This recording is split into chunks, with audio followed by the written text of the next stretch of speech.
Greetings everyone. Today I'm going to plant chili peppers in polybags that I've already filled with the soil mix I prepared yesterday.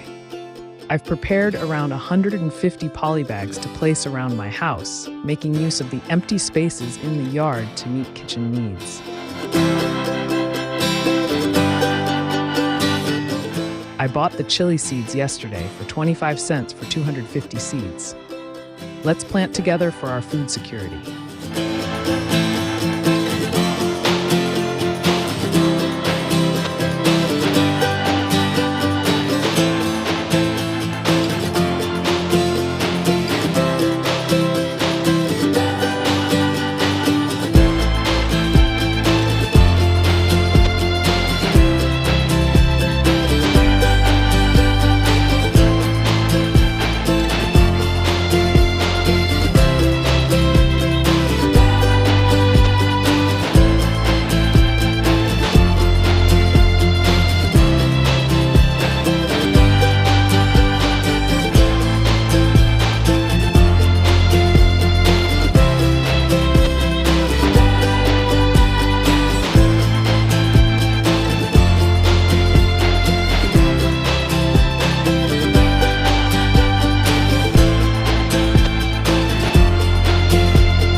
Thank you for watching, and don't forget to support my channel. See you in the next video.